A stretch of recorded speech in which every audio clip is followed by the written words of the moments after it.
I'm just videoing my screen.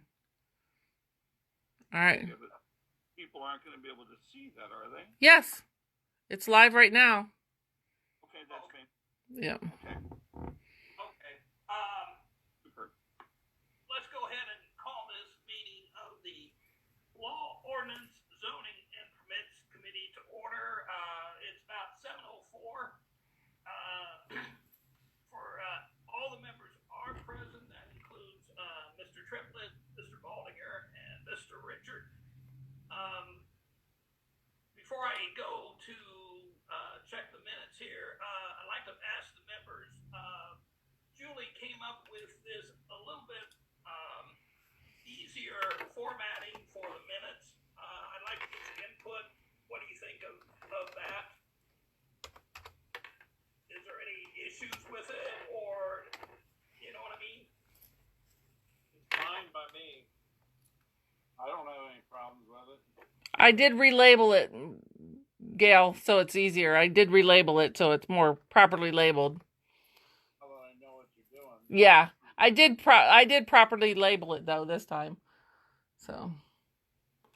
It makes for a little bit easier for her to put the necessary information in. So, having said that, if you've looked at the minutes from the last meeting, if we could have a motion to approve, that would be great. I'll make a motion to approve the minutes. Motion, second by Mr. Baldinger. All in favor? Aye. Motion carried. Minutes from August 4th, regular meeting has been approved. Okay, is there, for the agenda, is there anything to add or take off from this? And if not, if we could have a motion to approve the agenda as posted. I'll make a motion to approve the agenda as posted. Second. Mr. Bonnet made the motion. Mr. Triplett seconded. All in favor? Aye. Motion carried. The agenda is approved. First thing on the list tonight, everyone, is the rezoning of property of Portland Way South, Hosford, 2020-57. Who wants to take that first? Nikki? Hey, Mike, I might suggest that Eric. Okay. It's pretty straightforward. It's been through planning, but Eric may be able to answer any questions best.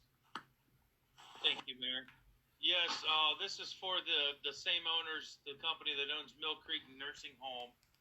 They have purchased the ground there in front of the Curbs Ebner Therapy Center, and they want to build a 40-bed assisted living facility.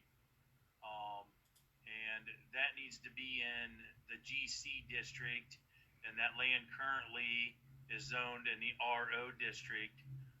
We already sat in front of the Planning Commission meeting, and the Planning Commission approved for it to come to full council to be changed to the general commercial, which Mill Creek is currently general commercial, so it will not be a spot zone. It'll be a continuation over from there.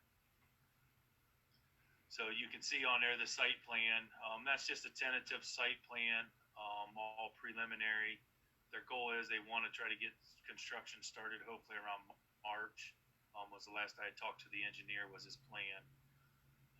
He said it's going to create 30 to 40 new jobs in town, so it sounds like a wonderful thing.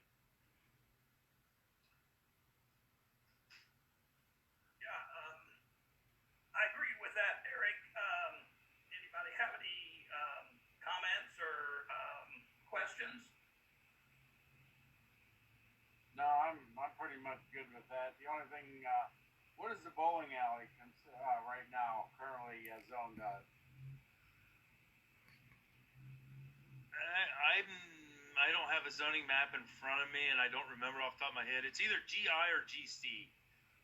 I want to say it's under GI, the same as what Glut Hill is. I think that whole area right there is GI, but it's either GI or GC. Yeah, Eric's right. Michael and Gail, it is GI. Yeah, okay. I was just Thank curious. you, Mayor. Problem. I was just curious. Well, anyways, I think it's, all I would say in addition to what Eric said is that it's nice investment. I think I mentioned on my live stream a couple times what I think will likely happen with the Magnolia experience is a lot of the people who move into this moving out of existing single family home house, and I think it not only pays for these people but also open up a little bit some residential housing. So it's if you'll accept the term a twofer. So I think it's I was excited when Eric brought the information to us. The owners kind of, I don't know, snooped around but checked with the building inspector, and then it came our way after that. So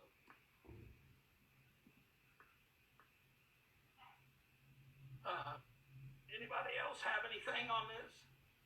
Yeah, the only other thing I would like to add to what the mayor said, not only to create housing, possibly create some housing, but I'm thinking that most of our current facilities are full right now, and I think we got plenty of room for additional facilities for people. I think there's people out there that need that facility, and everything's full here in town. yeah, agreed.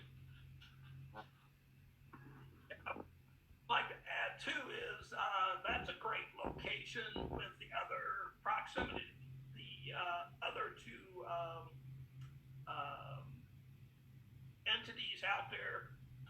So that would make a really great block area for assistance and such. So now I understand that the actual public hearing will be on is on the docket for September 22nd for the council meeting that day. Yes. So my suggestion would be, unless Mr. Palmer disagrees, would be to take and pass this and put that on the agenda for that September 22nd council meeting. Great idea. I'll make that motion. Okay, Mr. Triplett made the motion to pass this on the full council for September 22nd. I'll second that motion. Mr. Balding, your second. All in favor? Aye. Aye.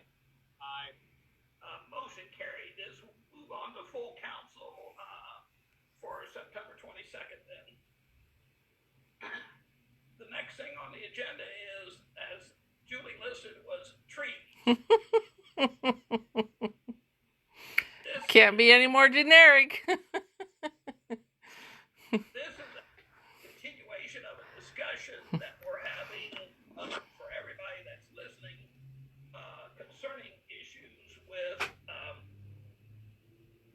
older trees in our community, especially along what has been called in some cases the devil's strip. Does anybody want to start the discussion on this at all, or because I know we passed some information around. There was Mr. Palmer and them looked into other communities in the area to kind of just find out how they were, where they were treating this as a issue that is more of a public issue, or if it was more of an issue for ownership.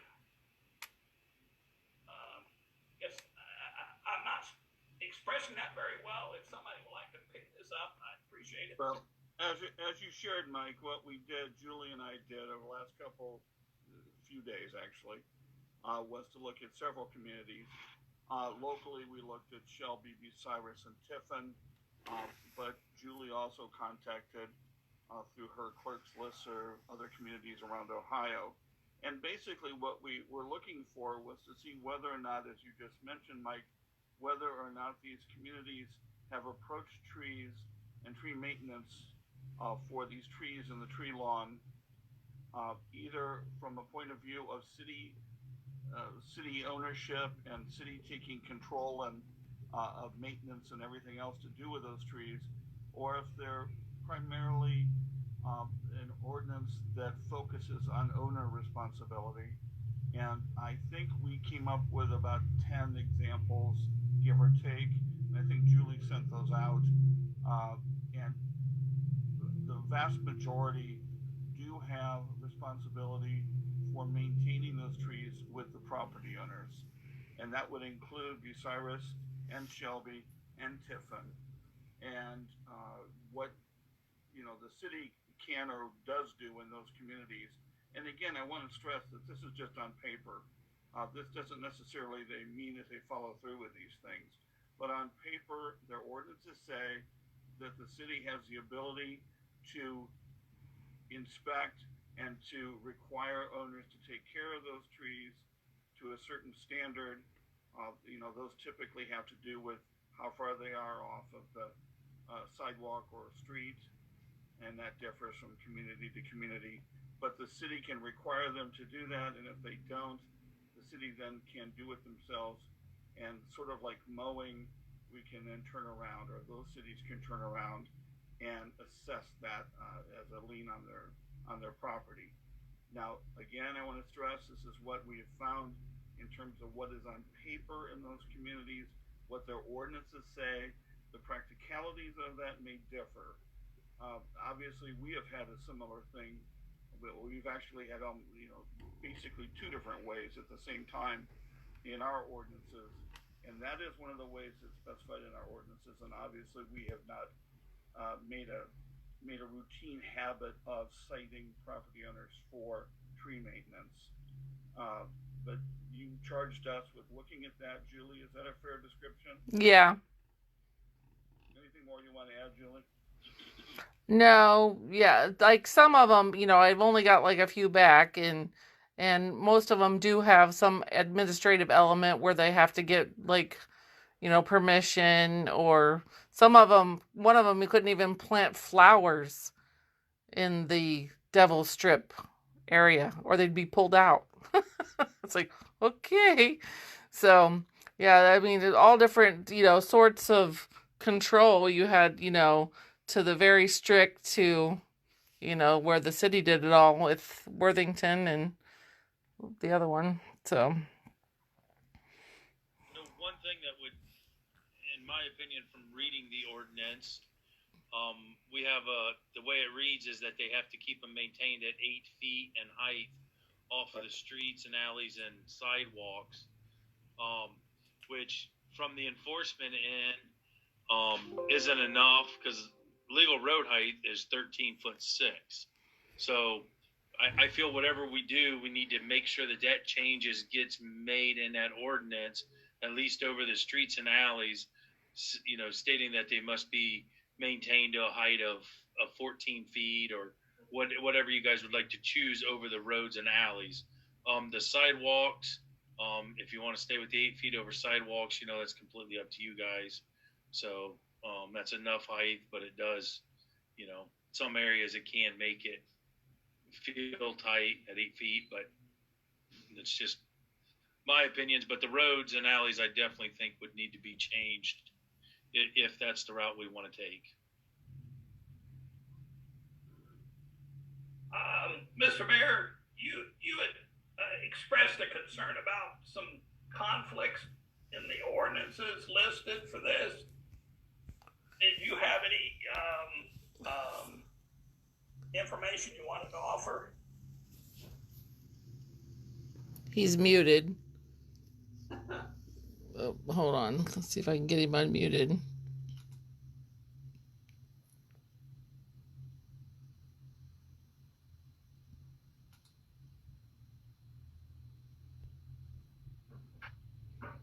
Excuse me. What I would say about that is that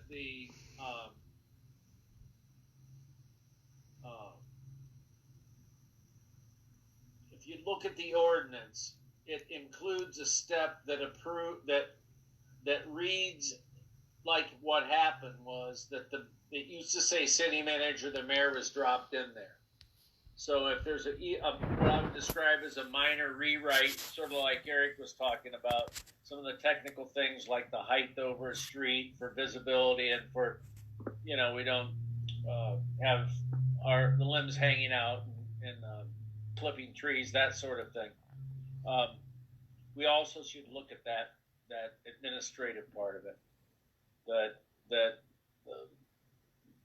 I think the ordinance that's in effect was written under the city manager when really the council had a more administrative role in something like this. And so the review of the list, the submission by the building inspector, those things I think are, I don't know, technical adjustments, but they're also in terms of the chain of authority and enforcement.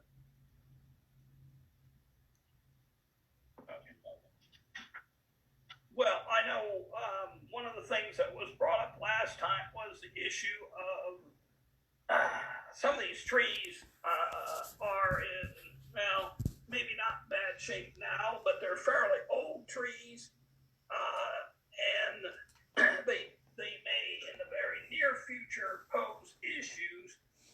But again, the question relies too is we have a lot of folks that are elderly, but a lot of the older trees are in the older parts of the and to have a tree cut down because it is diseased or has a issue with the road, and then that would be, I mean, we're not talking a few $100 here, we're talking at least a couple of thousand or at least $1,000. That's going to put an awful heavy burden on some of our more senior citizens. So I'm not sure where, I mean, we could do the administrative changes in the ordinance. Do we want to go to a more of a hybrid type of thing where if it's a senior individual, the city would be able to take and support that a little bit more than maybe somebody that wouldn't be a senior? Or do we want to make any of those type of changes? Well, Mike, specific to that change, we might have a good conversation over that. I would say that big trees are in the yards of parents that have got to buy school supplies and those things. It is as simple, however, if you want to stay with the ordinance, make the technical changes, what we would need starting next year is a decent appropriation. And I'm not right now, it's early in the budget process, but if you want to have the city responsible for cutting down trees, a good place to start would be to determine a area in the city budget for next year that would include money for doing this. I would suggest, I don't know what department if you go with that, I would suggest that it is a contract similar to the contract that we've got right now with Spencer for the, coming out of the electric fund. So if you want to start tackling this, knowing that ultimately it gets into a low 7-figure total over a couple of years, if we want to start tackling it, I'd suggest building it into the budget for next year, and we let a contract and then control which trees. I think I'm getting ahead of myself in terms of knowing how we would select trees, how one would determine whether it's based on age of the owner, based on income, or whatever. But if we made the change, made it a little clear how that sequence would happen, we can take care of that. I know Gail had mentioned at the last meeting the notion of some sort of levy. that provides more of a permanent solution. But if, for instance, council wanted to spend, I think we spent the bid came in real favorable in the electric fund. If we wanted to spend a comparable amount, which that was budgeted for 150,000, that would, and that again, you remember, was a quadrant of the city, and definitely just in the electric lines. But a contract like that in 21 could hit some of the worst ones and begin to address that. See after that if there was any voter taxpayer support for some sort of property levy that would be distributed on a systematic basis. But sorry to go on a little bit. I think the point I'm trying to express is that if we want to tackle this rather than, as often as said, kick the can, then I would suggest we put some money in next year's budget. You all determine how much, and we'll go out and let a contract. Council approves the contract, and we can try that as a way to address it. But yeah, that sounds kind of reasonable. We did talk when I did bring that up. I think it was you, Mayor, that said in there that we'd be hard pressed to justify a levy by telling the people we couldn't afford it when we probably can afford it. So, you know, I've been kicking that around. I don't know that that's really the route we want to take as long as we can afford it. What I think we ought to do is, right now, don't we turn out and get bids for the primary lines, and don't we go out for bids for a different quadrant in town? Yeah, that's how it's set up, and that might be a way to start with this. You know, I said that, Gail, if I might, Michael, because when you look at the general fund and the condition we are right now, which doesn't say that'll last forever or into, you know, anything past 21, but I think there's sufficient fund balance, or there will be at the end of the year, to not tackle this in, you know, hundreds of thousands of dollars, but we can commit a similar amount that we do on the, you know, through the electric fund. You know, and I wouldn't be opposed to helping the people. All that is their money, that fund balance, and be opposed to do a small addition to what we're doing now. Then do it by quadrants every year. Do, you know, whatever section of town we're doing next year.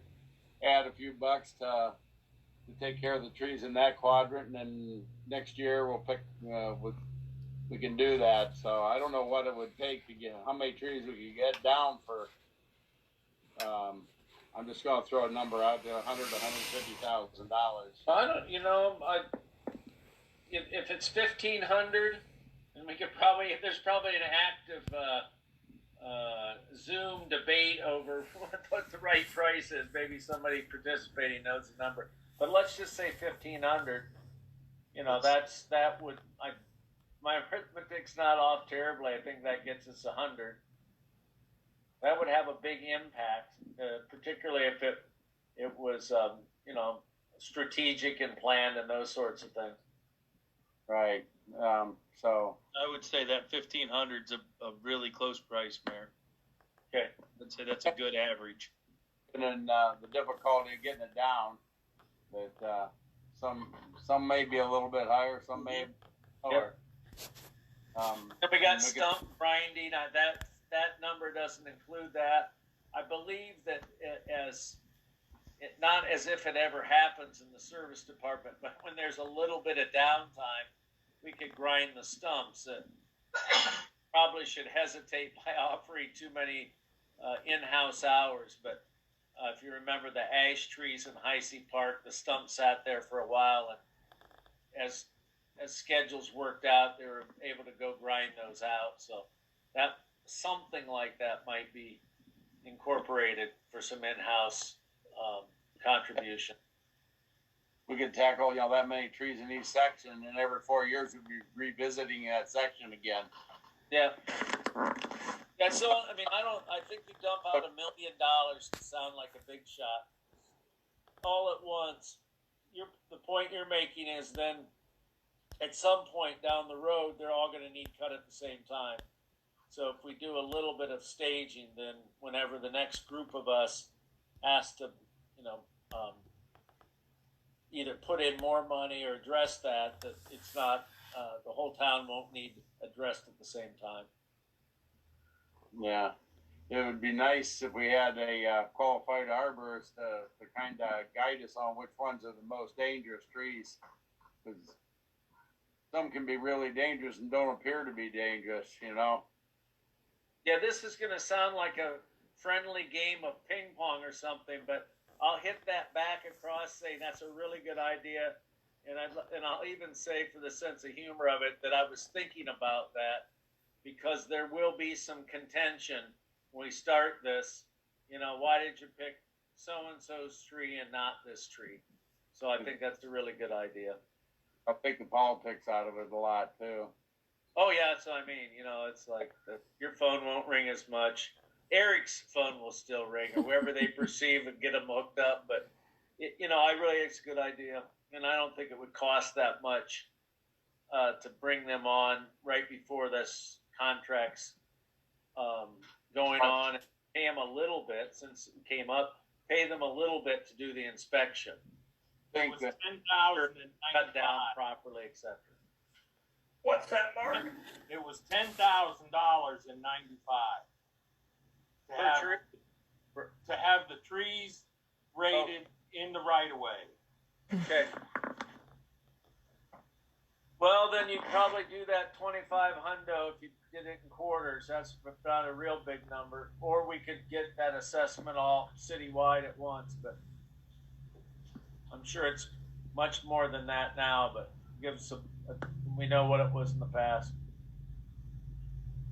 That would give us a starting point, Mr. Mayor, to have the trees are rated, and that way we would know the worst cases to have to look at.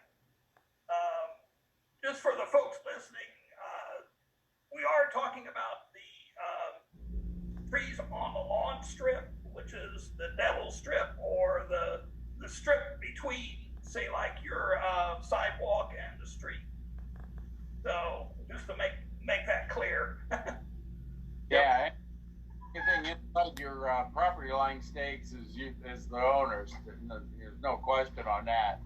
Yeah. Once outside the survey stakes, anything outside the survey stakes would be what we'd be looking at.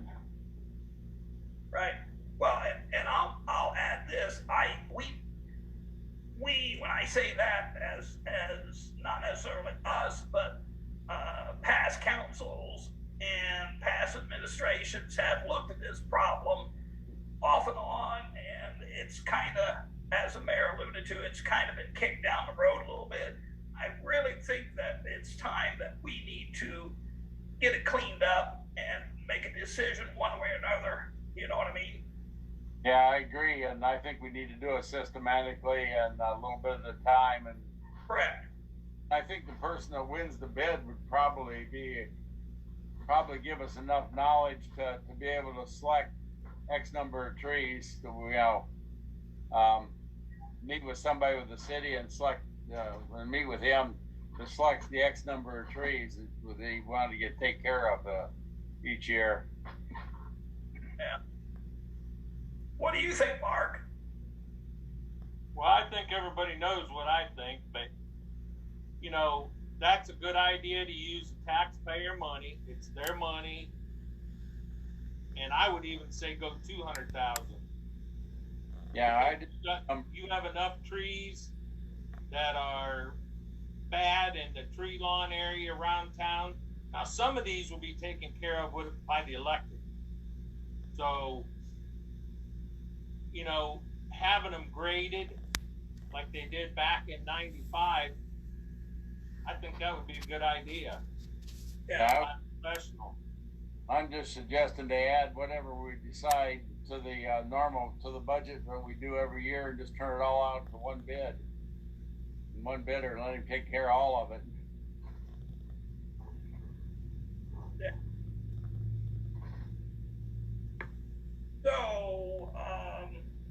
Mr. Palmer's taking notes as we speak. Yeah, actually, mentally at least, just one thing to advance this along a little bit. I can certainly take what I've heard tonight. The thing about what Eric brought up about the technical changes to consider, the heights and that kind of thing, and I'll get with Eric on that.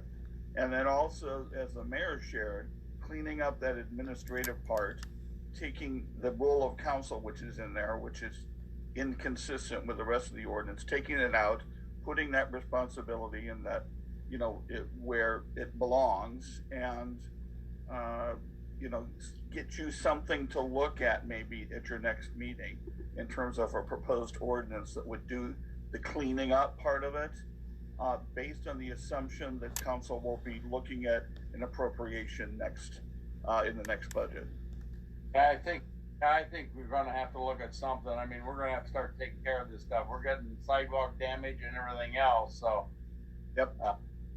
Try to get that under control, and I really don't want to put a burden onto somebody that can't afford it. So, and that's already their money that's laying there, and if we can use it to help them out, I think we should. Yep. Yeah. If you can do that for us, Mr. Palmer, we would appreciate it. Sure, I'll get you something so you'll have at least an ordinance to look at next time. That will hopefully move this along another step. And by that time, the budget process will be 1 month further along, and maybe you can have a more substantive conversation. Okay, that'd be good. Everybody agree on that, kind of? That's fine with me. Yeah, that's fine. Okay. Is there anything else on this for right now? Any comments or anything? If not, is there any other business anybody have? I'll take no for an answer. Okay, next meeting is October 6th. October already? Yes. Come on. Time flies when you're having fun. Yeah.